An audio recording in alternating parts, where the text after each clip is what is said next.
Je suis ravi de vous dire bonjour à tous. Nous sommes arrivés au moment où nous allons pouvoir avancer dans l'enseignement, c'est-à-dire avec la parole du Père Yava et de Yahushua. Nous allons suivre le numéro 16 de l'enseignement pour aujourd'hui. Donc nous sommes à nouveau arrivés au moment où nous allons pouvoir avancer avec l'enseignement qui porte le numéro 16 pour notre enseignement d'aujourd'hui. Et le titre de l'enseignement, c'est que vous devez être baptisé par Elia lorsque vous êtes convaincu. Et je vais continuer pour que vous soyez sauvés, pour que vous ne péchez plus. Justement, donc, vous devez être baptisé. Mais pourquoi devez-vous être baptisé? Pour quelle raison? Lorsque vous êtes vraiment convaincu, excusez-moi, la loi dit que il faut faire de toutes les nations des disciples et les baptiser après. Nous allons lire cette parole d'abord, qu'il faut faire de toutes les nations des disciples et les baptiser après, selon le livre de... Qui déjà? Marc. Attendez d'abord. Non, c'est Matthieu 28.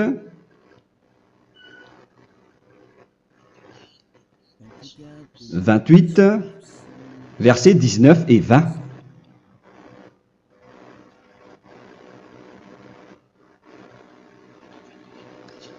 Matthieu 28, 19, 20.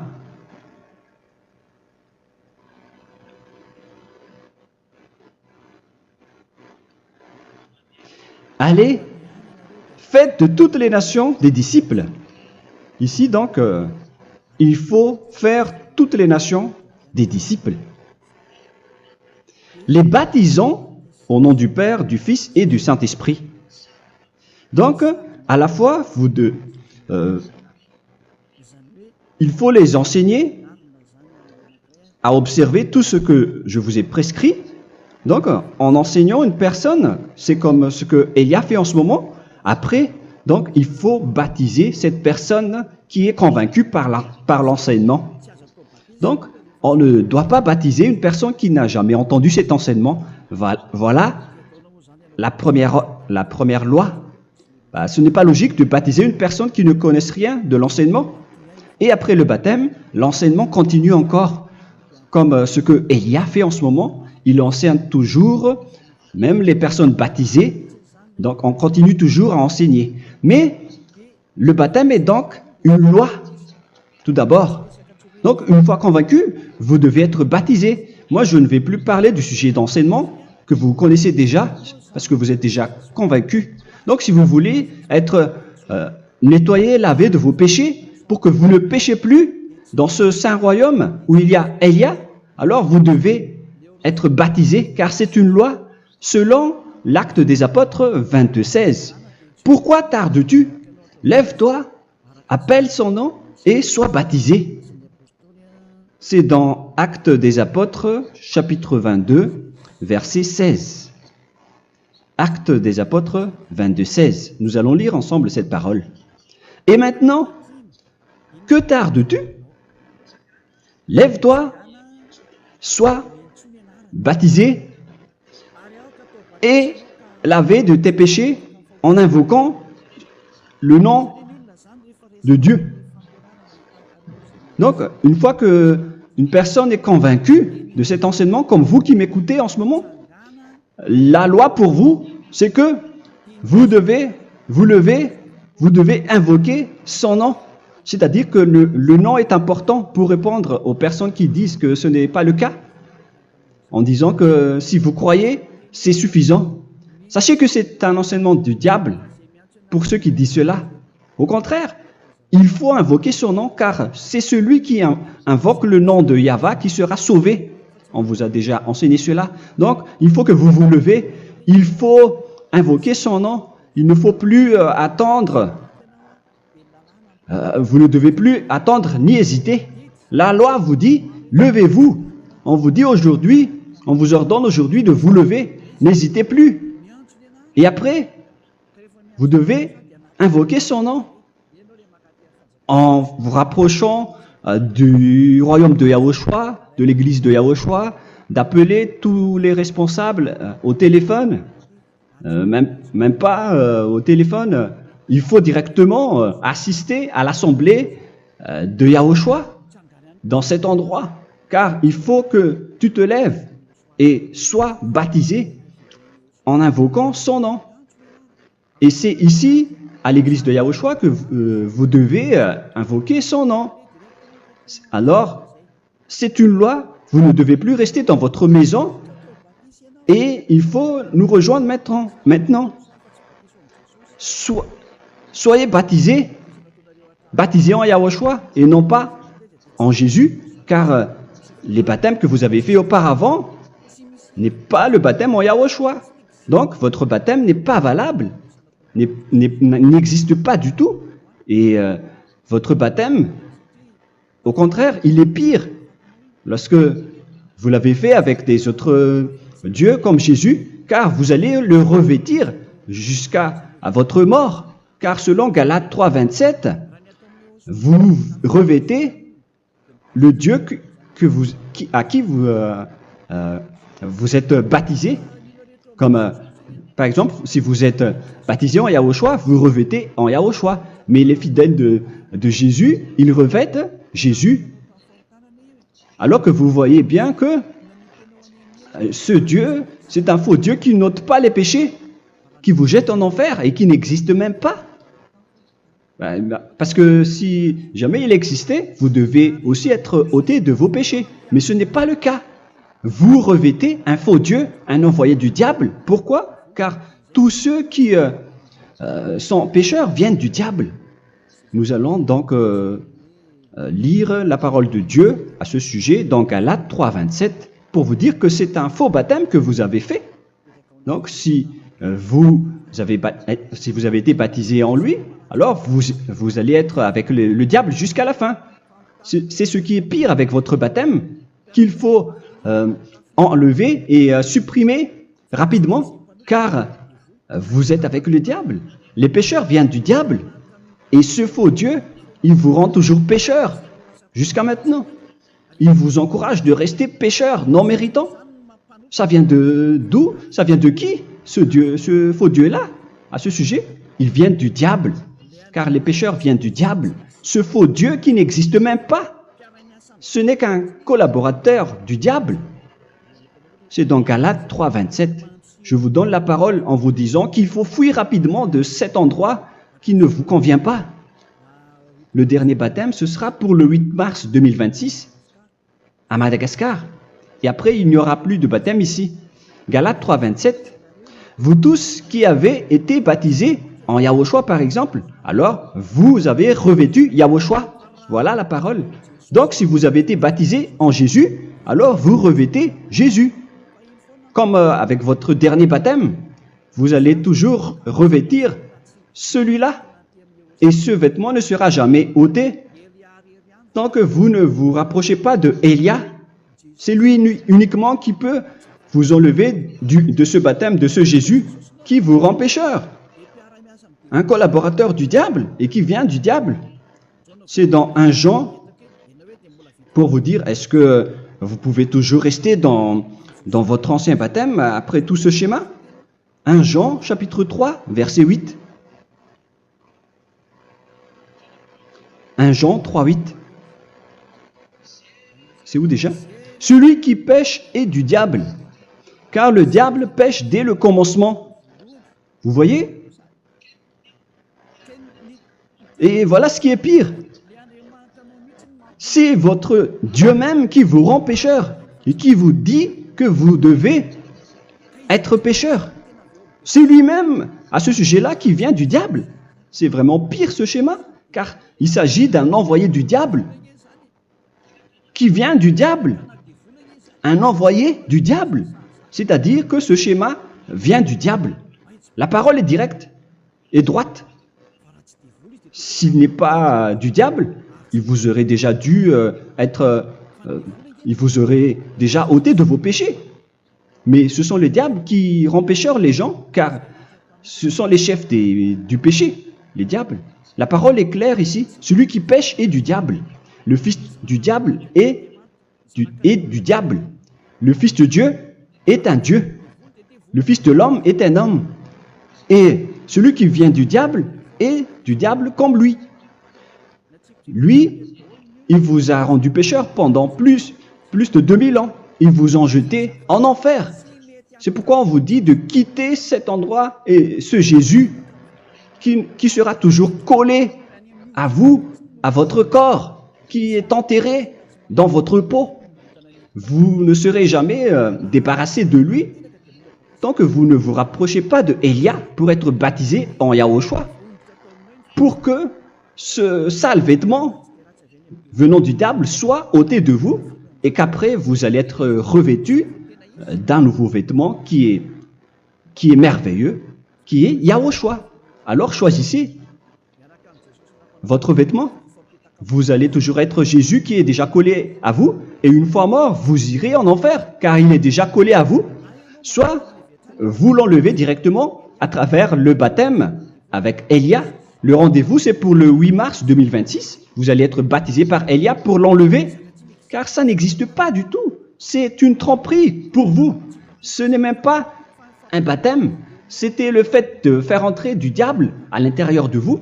Si vous voulez être libéré de cela, vous devez vous rapprocher de Élia à travers le baptême pour que la parole soit bien placée dans Actes des Apôtres 22:16. Revoyons cette parole. Actes des Apôtres 22, quel verset déjà? 22:16. Voilà. Et maintenant, que tardes-tu? Lève-toi. Voilà l'ordre pour vous. Lève-toi, ne tarde plus. En invoquant son nom. C'est un ordre. Invoque son nom. Et sois baptisé et lavé de tes péchés. Car celui qui t'a rendu pécheur, c'est Jésus ou Jesus. Alors si tu ne veux plus pécher, alors enlève Jésus ou Jesus de toi avec le vêtement que tu as reçu lors de ton baptême avec lui.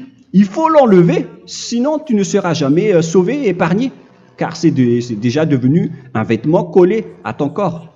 La seule solution pour toi, c'est de te rapprocher de Élia pour être ôté de tes péchés, car la loi est claire ici. Tu vas être lavé de tes péchés, et c'est ici, dans cet endroit où il y a Élia, qu'il y a l'ôtement du péché. Pourquoi vous êtes ôté de vos péchés? Pour quelle raison? D'abord, vous êtes déjà lavé à travers le baptême. On vous nettoie.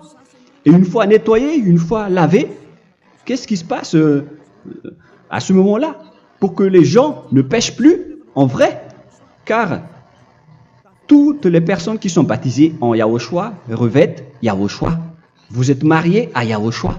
Et c'est à travers ce baptême, après votre baptême, c'est à partir de là, après avoir suivi toutes ces lois, car le baptême c'est une loi. Lorsque vous êtes convaincu, après avoir écouté l'enseignement, vous décidez de quitter le faux Dieu qui vous rend pécheur. Alors, vous êtes baptisé, vous allez revêtir Yahushua pour quitter le faux Dieu qui vous rend pécheur. Donc, après le baptême en Yahushua, vous revêtez Yahushua. Vous avez été lavé, vous êtes bien propre et pur. Vous êtes sorti comme une personne originale qui est merveilleux, très merveilleux devant le Dieu d'Abraham. Vous êtes complètement purifié jusqu'à votre fond de conscience à travers ce baptême venant du sang de Yahushua qui vous nettoie jusqu'au fond de toutes vos pensées, car le baptême marque la mort de Yahushua. Yahushua est mort pour vous verser son sang pour vous.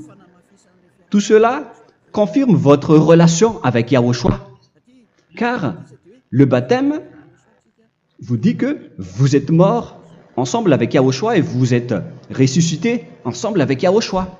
Vous avez été enterré avec lui et vous avez été ressuscité avec lui dans la vie éternelle. Voilà la vie avec Yahushua et le baptême avec Yahushua. C'est pour montrer la bonté de Yahushua pour chacun de vous concernant cette merveille. Voilà le baptême, c'est la mort avec Yahushua.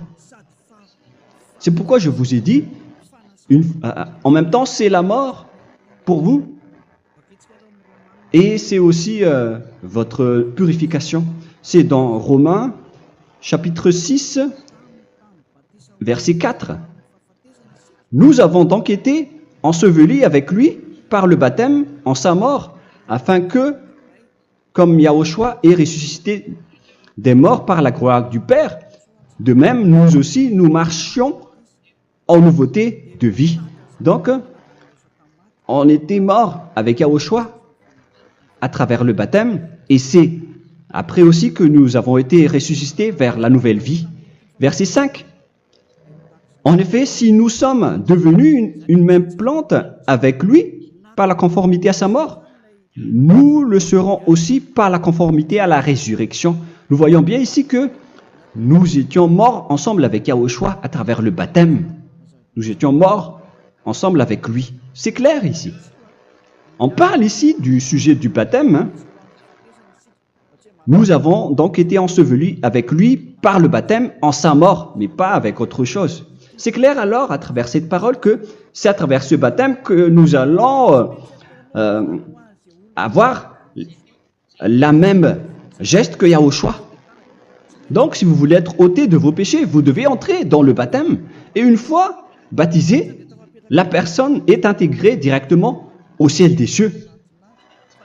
Mais il y a des étapes à suivre avant d'arriver là-bas, hein, ce que je suis en train de vous enseigner en ce moment, car l'objectif du baptême, avec la mort et la résurrection, et l'enterrement, après la fin de votre chemin, c'est le ciel des cieux. Et on parle de vous en tant que vivant. C'est dans Éphésiens chapitre 2, verset 6. Éphésiens 2, 6. Et il nous a ressuscités ensemble, c'est-à-dire ressuscités avec Yahushua après le baptême, et nous a fait asseoir ensemble dans les lieux célestes en Yahushua, c'est-à-dire au ciel des cieux. Voilà donc les avantages des personnes baptisées en Yahushua, ceux qui ne pêchent plus.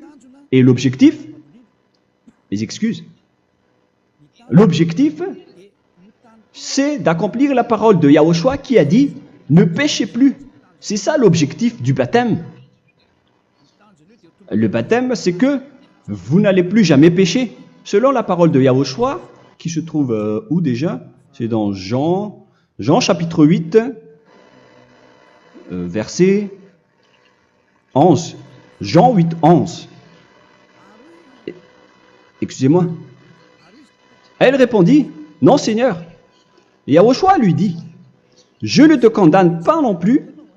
Va et désormais ne pêche plus. » Donc l'objectif de votre mort et de votre résurrection avec Yahushua, c'est d'arriver dans cet endroit où vous ne péchez plus. C'est la loi de Yahushua, la loi de la perfection que vous devez suivre. La finalité, c'est que vous ne devez plus pécher. C'est une loi incontestable, car c'est la justice en Yahushua. Il ne faut plus jamais pécher. Et c'est vraiment la vérité. Et il a même confirmé cette parole 2 fois, à 2 reprises, selon aussi Jean 5, 14, que nous allons lire également. Il a répété cette parole 2 fois. Depuis, Yahushua le trouva dans le temple et lui dit, « Voici, tu as été guéri. Ne pêche plus. » Excusez-moi. Ne pêche plus, de peur qu'il ne t'arrive quelque chose de pire. Donc il ne faut plus rappeler vos péchés, sinon le pire va vous arriver. Et vous voyez, vous, les personnes pécheurs qui m'écoutez en ce moment, où est votre finalité? Est-ce que c'est bien? Réfléchissez. Les personnes parfaites, ce sont les personnes qui ne pêchent plus. Contrairement à vous qui dites que vous êtes toujours des pécheurs, qui ne méritent pas le ciel des cieux. Vous l'avez dit par vous-même. Mais maintenant, Élia vous appelle. Vous allez mériter le ciel des cieux si vous vous repentez et si vous acceptez le baptême en Yahushua. Pourquoi? Pour quelle raison? car vous n'allez plus jamais pécher. Par quel moyen? C'est par le programme du Père Yahva. Car une fois que la personne est baptisée, la personne boit le Saint-Esprit. Il y a donc un esprit qui va être approuvé, qui va être bu, comme une source illimitée dans son ventre, selon la Sainte Écriture. C'est dans Jean chapitre 7, si je ne me trompe pas. Où se trouve ce verset, les enfants? Si vous le trouvez, la parole qui parle de la source qui est illimitée, c'est dans Jean 7, 37 que nous allons lire ensemble. Le dernier jour, le grand jour de la fête, Yahushua, se tenant debout, s'écria, « Si quelqu'un a soif, qu'il vienne à moi et qu'il boive. » Verset 28. « Celui qui croit en moi, des fleuves d'eau vive couleront de son sein, selon, comme dit l'Écriture. » Il y aura donc de l'eau vive qui couleront dans son ventre. Verset 39. Il dit cela de l'Esprit qui devait recevoir ceux qui croyaient en lui, car l'Esprit n'était pas encore, parce que Yahushua n'avait pas encore été glorifié. On reçoit donc un Esprit venant de Yahushua pour ceux qui le croient et qui sont baptisés. Et on le reçoit vraiment lors du baptême. C'est dans le livre de 1 Corinthiens que nous allons lire, dans le chapitre 12. Quel verset déjà? On doit chercher un peu. 12 et 13. 1 Corinthiens, chapitre 12, versets 12 et 13. Car comme le corps est un et a plusieurs membres, et comme tous les membres du corps, malgré le nombre, ne forment qu'un seul corps, ainsi en est-il Yahushua. Nous avons tous en effet été baptisés dans un seul esprit, pour former un seul corps, soit juif, soit grec, soit esclave, soit libre. Et nous avons tous été abreuvés d'un seul esprit. C'est dans le baptême, donc qu'on reçoit l'esprit unique, un seul esprit. Donc si vous êtes baptisé en Yahushua, vous abreuvez l'esprit venant de Elia, venant de Yahushua. Vous abreuvez un seul esprit venant de moi, un esprit non pécheur et qui vous rend non pécheur. Donc, tout le monde boit un seul esprit selon la Sainte Écriture. Nous vous avons tous en effet été baptisés dans un seul esprit. Vous recevez donc ce seul esprit à travers le baptême. Et qu'est-ce qui se passe après? Le Saint-Esprit va vous guider désormais. Vous le recevez lors du baptême et celui qui va vous guider pour que vous ne péchez plus. C'est dans Jean, quel chapitre déjà? Je ne me souviens plus. C'est dans le chapitre 14, peut-être 14, 23.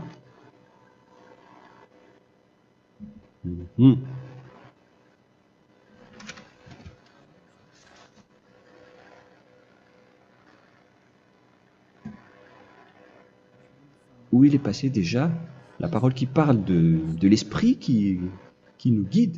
Mais je ne me souviens plus lorsqu'on en a besoin. Où est cette parole, les enfants? Où se trouve cette parole? Oui, c'est 14, 26. Jean chapitre 14, verset 26. Mais le consolateur, l'Esprit Saint, que le Père enverra en mon nom, vous enseignera toutes choses et vous rappellera tout ce que je vous ai dit. La parole de Dieu précise bien ici que le Saint-Esprit, qui est le consolateur, à la fois donc il est consolateur, il est envoyé par le Père en mon nom, il vous enseignera toutes choses et vous rappellera tout ce que je vous ai dit. C'est le Saint-Esprit donc qui vous enseigne, qui vous guide avec toutes les choses que vous avez besoin dans votre relation avec Yahushua. C'est lui qui est le vrai enseignant, le vrai guide, qui vous guide dans votre chemin. C'est dans Jean 16, 13, peut-être. C'est dans Jean 16, 13 que nous allons lire ensemble. quand le consolateur sera venu, l'Esprit de la vérité, il vous conduira dans toute la vérité. Il vous conduit, il vous guide, il vous enseigne en même temps. Et à quel moment vous allez faire du mal à ce moment-là? Car en tant que consolateur, il vous frappe, il vous gronde. Il vous gronde à travers votre esprit, à travers votre conscience. Et c'est vraiment dur. Hein. Vaut mieux être attrapé par un taureau que d'être attrapé par sa conscience. Donc c'est à travers votre conscience qu'il vous guide. Mais si vous ne voulez pas être consolé ni conseillé, si vous ne voulez pas être corrigé, vous revenez vers le mal, 7 fois plus de mal. C'est pourquoi les gens quittent Yahushua, car ils ne veulent pas être consolés et guidés par le Saint-Esprit venant de Yahushua. C'est pourquoi les gens quittent et abandonnent Yahushua, car ils veulent toujours continuer à faire du mal. Mais si une personne veut vraiment être avec Yahushua, avec son cœur, cette personne ne sait plus faire aucun mal. Il ne sait plus faire ça, car elle est déjà guidée par le Saint-Esprit. Quels sont alors les fruits du Saint-Esprit, le résultat du Saint-Esprit avec une personne? Mais le Saint-Esprit existe bien, ainsi que ses résultats. Voilà. Nous allons voir d'ailleurs les fruits du Saint-Esprit. C'est dans quel verset, les enfants? Je ne me souviens pas non plus. Je vais également donc la rechercher. Nous allons voir un peu les fruits du Saint-Esprit que je vais rechercher rapidement et chercher un peu. Celui ou celle qui le voit en premier, vous me le dites directement la réponse.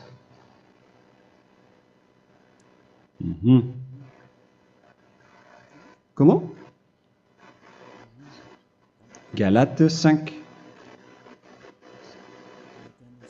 Galates 5.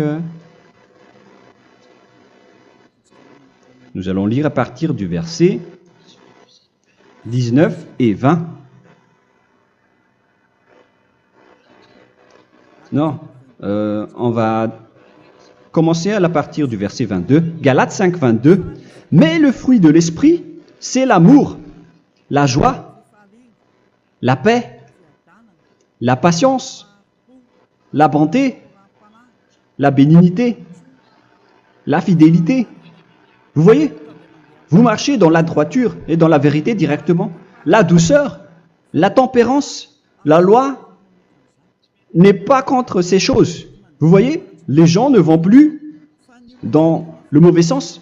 Mais les gens qui n'ont pas le Saint-Esprit, voilà ce qu'ils font. Dans le verset 19 et 20.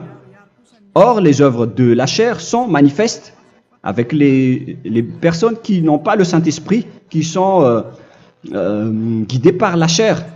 Ce sont l'impudicité, l'impureté, la dissolution, l'idolâtrie. Vous avez tous fait cela. La magie, les inimités, les querelles, les jalousies, les animosités, les disputes, les divisions, les sectes. Verset 21, l'envie, l'ivrognerie, vous qui êtes ivrognes, qui fréquentez les boîtes de nuit, qui dites toutes sortes de gros mots, les excès de table. Et cette parole vous convient, vous concerne même, vous qui m'écoutez en ce moment. Et je vous dis, comme je vous ai déjà dit autrement, celui qui fait cela n'héritera pas le royaume de Dieu, c'est-à-dire vous n'entrerez pas au ciel des cieux. C'est valable pour vous les pécheurs. Vous pouvez vous mesurer par vous-même, vous qui êtes avec Jésus ou Allah. La parole est claire pour vous, vous n'irez jamais au ciel des cieux. La question qui se pose, où est alors votre espoir, vous qui allez prier? Car la parole de Dieu vous lit déjà votre finalité. C'est la parole du Dieu d'Abraham qui a engendré Yahushua, son fils. Voilà la loi qu'il a dit aux apôtres. Les malfaiteurs n'iront jamais au ciel des cieux. Mais pourquoi vous allez encore rester là-dedans? Pourquoi ne pas rejoindre Élia pour être purifié et lavé? Rapprochez-vous d'Élia pour que votre esprit soit sauvé. Le dernier baptême aura lieu pour le 8 mars 2026. N'attendez pas ce dernier jour. Dès maintenant, inscrivez-vous votre nom dans le baptême si vous ne voulez pas être jeté en enfer. Mais si vous voulez être jeté en enfer, alors tant pis pour vous. Alors que vous avez peur de mourir, et vous allez chez le médecin lorsque vous êtes malade, vous avez peur du feu de charbon, alors que ce n'est qu'un petit feu de charbon. Là, on parle de l'enfer. Hein. Alors, il faut bien réfléchir et soyez bien conscients. Voilà donc le sujet du Saint-Esprit. Maintenant, nous allons lire le livre des Éphésiens. Éphésiens, chapitre 4.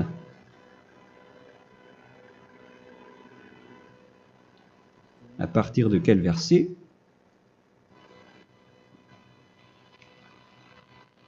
Allons-y. Je dois relire un peu car il y a plusieurs paroles ici.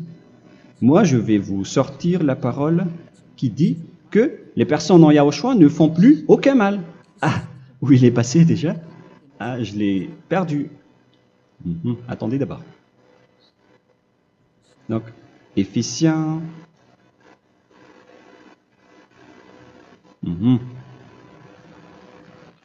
C'est dans le chapitre 5, on dirait. Et nous allons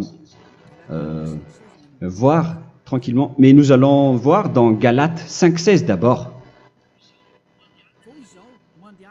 Je dis donc, marchez selon l'esprit, et vous n'accomplirez plus les désirs de la chair.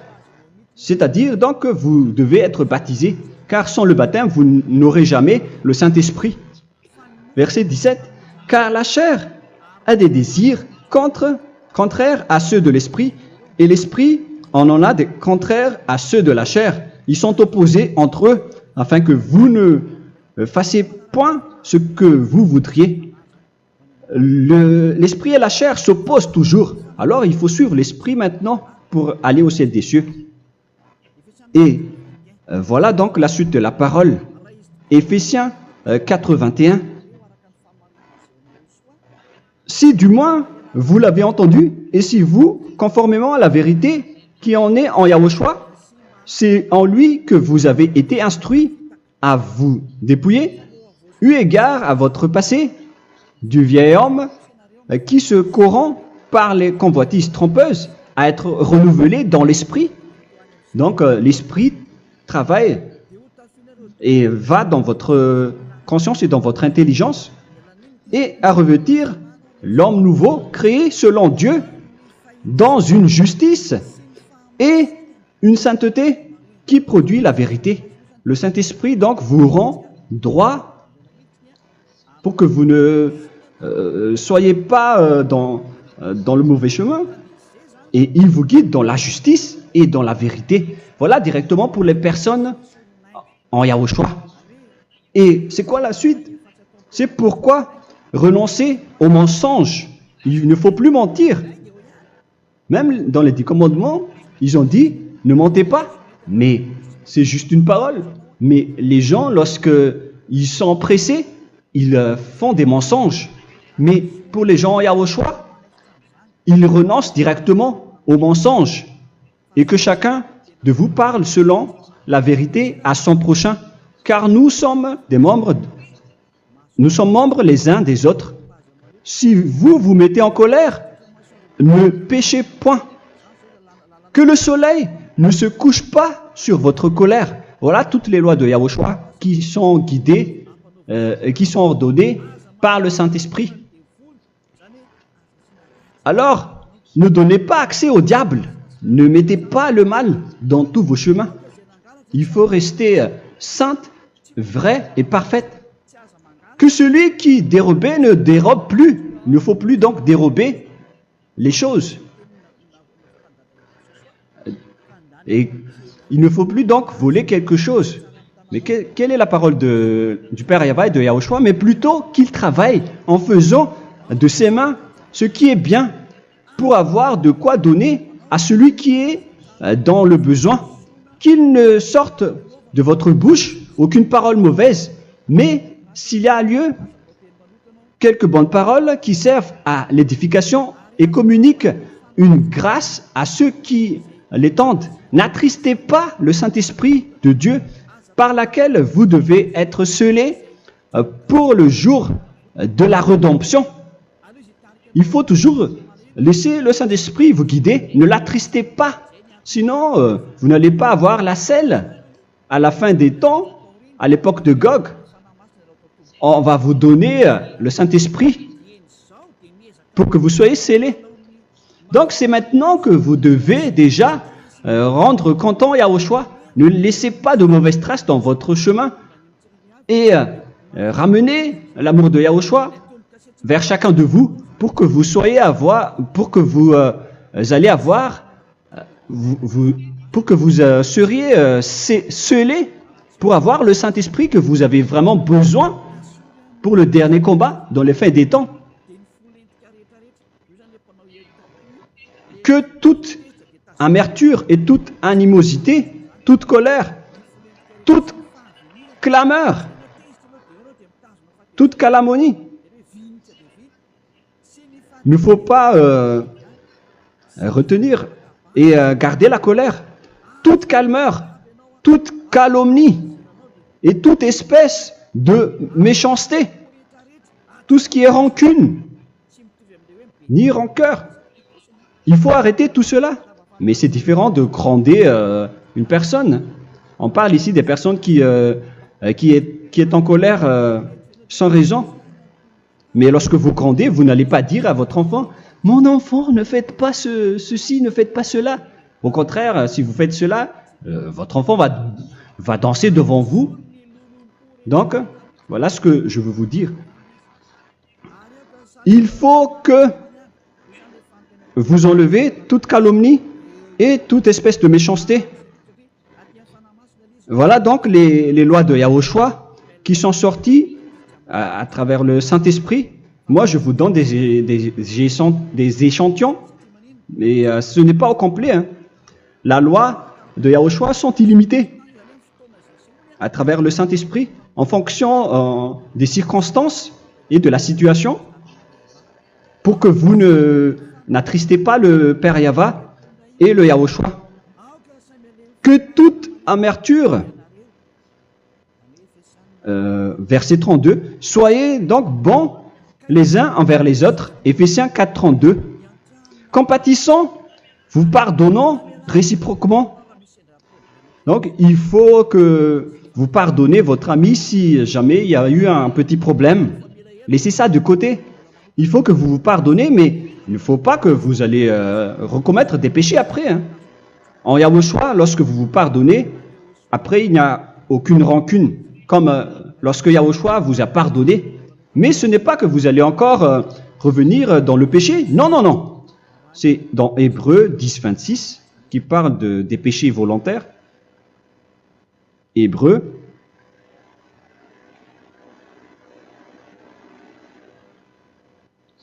Hébreux chapitre 10.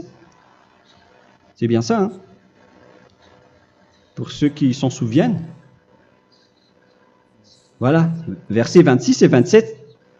Hébreux 10, 26, 27. Car si nous péchons volontairement, après avoir reçu la connaissance de la vérité, c'est-à-dire une personne baptisée en Yahushua, qui a été sanctifiée, rendue sainte, il ne reste plus de sacrifice pour les péchés, mais une attente terrible du jugement et l'ardeur du feu qui dévorera les rebelles. Donc, vous qui parlez que vous devez toujours commettre des péchés, voilà ce qui vous attend, parce que vous péchez volontairement. Donc, si vous péchez volontairement, alors une attente terrible du jugement et l'ardeur d'un feu va vous dévorer. Vous allez affronter la colère et le jugement avec une ardeur de colère d'un feu qui va vous dévorer. En tant que rebelle, on va vous détruire vous les ennemis, vous qui péchez volontairement. Est-ce que vous n'êtes pas encore conscient après cette parole? Vaut mieux être baptisé en Yahushua avec Elia, et après vous n'allez plus jamais pécher. Alors à vous de réfléchir, car on vous a trompé auparavant jusqu'à maintenant. On va revenir à la parole de tout à l'heure. Donc que chacun pardonne son ami et pardonnez-vous comme ce que Yahushua vous a pardonné. Voilà donc les personnes en Yahushua ne pêchent plus. Nous allons donc continuer avec le verset 5. Éphésiens chapitre 5 plutôt. Je vais encore continuer car j'ai besoin que vous l'écoutez. Éphésiens chapitre 5 verset 1.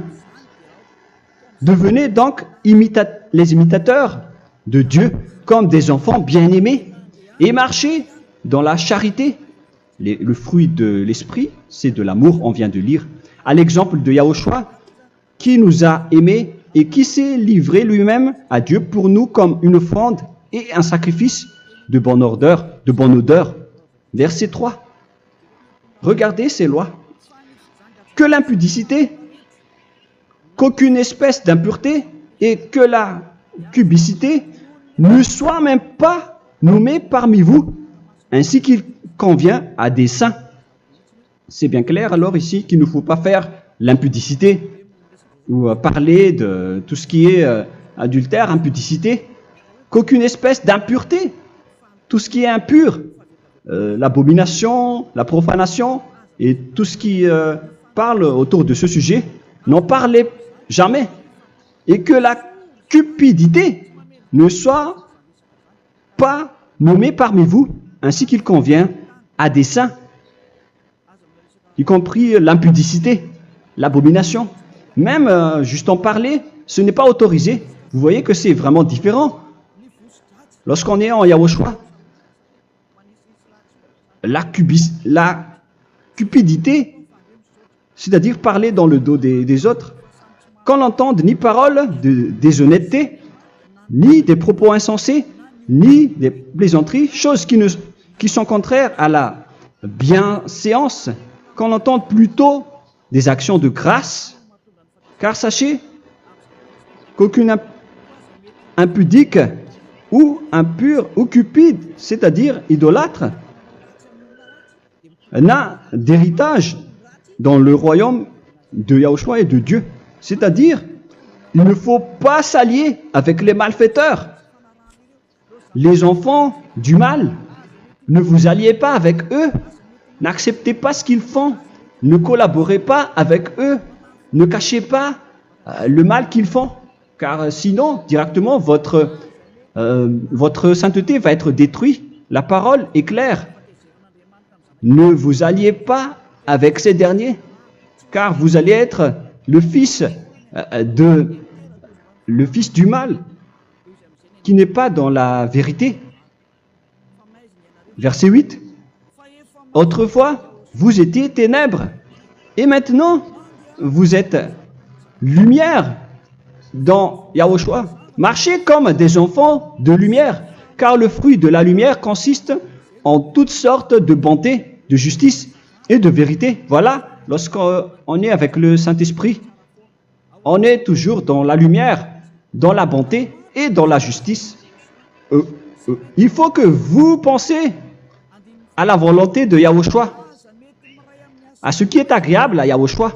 Verset 11. Et ne prenez point part aux œuvres infructueuses des ténèbres, mais plutôt condamnez-les. Ne faites pas l'alliance avec le diable. Ne faites pas l'amitié du diable. Ne faites pas des complots ou des compromis avec le mal pour les cacher. Alors, il faut plutôt les condamner, car il est honteux de dire qu'ils font en secret. Mais tout ce qui est condamné est manifesté par la lumière, car tout ce qui est manifesté est lumière. C'est pourquoi il y a la comparaison dans le Nouveau Testament pour dire, il faut que vous réveillez de votre sommeil pour que Yahushua vous illumine. Verset 14. C'est pour cela qu'il est dit, réveille-toi, toi qui dors, relève-toi d'entre les morts. Prenez donc garde de vous conduire avec circonspection. Si vous suivez donc le Saint-Esprit, vous ne faites plus aucun mal. Alors, il faut en profiter de faire du bien. Ne faites plus le fou. Et connaissez la volonté de Yahushua. Ne vous envrez pas de vin. Ce n'est plus bien de faire cela. C'est de la débauche. Soyez au contraire l'empris de l'esprit. Entraînez-vous par des psaumes et des hymnes et par des cantiques spirituels, chantant et célébrant tout votre cœur les louanges de Yahushua. Rendez continuellement grâce à toutes choses à Dieu Père au nom de notre Seigneur Yahushua. Voilà, c'est suffisant. Je viens de vous donner les lois de la Nouvelle Alliance qui n'est pas du tout associée aux 10 commandements. Ça n'a rien à voir avec les 10 commandements. Si vous avez bien écouté, j'ai dit des choses complètement différentes qui ne se trouvent pas dans les 10 commandements. Notamment le baptême, ça n'existe pas là-bas. Et donc, c'est après le baptême que vous allez abreuver le Saint-Esprit et après vous n'allez plus faire aucun mal. Nous remercions infiniment Yahushua à travers cette parole. Je suis sûr que vous êtes contents pour aller dans cet endroit où personne ne pêche plus. Alors approchez-vous de Élia, qui est l'envoyé du Père Yahva et de Yahushua. Une fois que vous suivez Élia, vous n'allez plus jamais pécher, car vous allez être avec Yahushua. C'est seulement dans ce saint royaume où il y a Ziadia Elia qu'il y a des personnes qui ne pêchent plus sur cette planète Terre. Mais les autres ne sont que des pécheurs et il y a même des voleurs et des imposteurs. Je vous souhaite le meilleur pour que vous allez inscrire votre nom dans le baptême. Inscrivez votre nom car le temps presse, le moment est proche. Il ne reste plus que environ 170 jours. Bientôt, nous allons entrer dans les 160 derniers jours, et après 150, et après 100. Il ne restera plus que 100 jours. Alors, faites le maximum d'efforts. N'attendez pas le dernier moment pour inscrire votre nom. Parce que si vous mourrez avant, qu'est-ce qui va vous arriver? Vous ne savez rien de ce qui va vous arriver avec votre esprit. C'est le diable qui vous encourage à faire du mal. Il ne veut pas que votre esprit soit sauvé, mais moi je vous dis, sauvez votre âme, n'acceptez plus. Suivez Yahushua à travers Élia qu'il a envoyé parmi vous. On m'a envoyé pour vous sauver. Alors, rapprochez-vous de lui maintenant. N'ayez plus peur de personne. Sauvez votre esprit, car les humains sont comme vous. Ils ne vous sauvent pas, ils ne peuvent pas vous sauver. Mais sachez que votre esprit va être jugé. Et sachez aussi que vous ne pouvez pas vous battre avec le Dieu d'Abraham. Alors sauvez votre esprit, rapprochez-vous de Élia, nous irons en Yahushua, car c'est à travers moi que vous pouvez l'approcher. Prions ensemble. Merci infiniment, Père Yahva, pour toutes ces paroles. C'est vraiment du salut, de la miséricorde et de la vie éternelle. Faites en sorte que les gens connaissent cette vraie parole que je suis en train de leur donner, car c'est de l'amour et c'est du salut pour eux. Sauve-les, Père Yahva, pour qu'ils soient conscients de la vérité. Ce qu'ils ont fait auparavant ne sont pas du tout vrais. Voilà le vrai salut pour eux. Père Yahva, tu es le Dieu de toutes les choses. Tu es le Dieu du ciel des cieux. Tu es le Dieu de Yahushua. Tu es le Dieu de Ziadia Elia. Ouvre la conscience des gens pour qu'ils écoutent cette vérité, pour que chacun court pour prendre une décision et pour qu'ils n'attendent plus personne pour se rapprocher de toi, Père Yahweh et Yahushua. Donne la force à chacun pour qu'ils te cherchent. Sauve les gens, Père Yahweh, pour qu'ils échappent à la destruction de leur chemin et de leur esprit, pour qu'ils écoutent la parole de Élia venant de toi, Père Yahweh, et de toi aussi, Yahushua. Sauve les gens, et je suis confiant que tu vas vraiment sauver les gens, pour que tu ouvres tes portes pour terminer cette période de salut. Merci, Père Yahweh. Gloire éternelle à toi. Je demande tout ça aux Malagasy et au reste du monde. Pour les Malagasy, il reste encore quelques mois qui n'est plus beaucoup pour eux, mais pour les autres nations, ils n'ont pas aussi beaucoup de temps pour se rapprocher de toi, mais il en reste encore un peu pour eux. Gloire à toi, Père Yahweh, et au nom de toi, Yahushua, je fais toutes ces paroles. Alléluia, Amen. Voilà donc pour notre enseignement d'aujourd'hui. Que Yahushua vous bénisse et à la prochaine. Au revoir.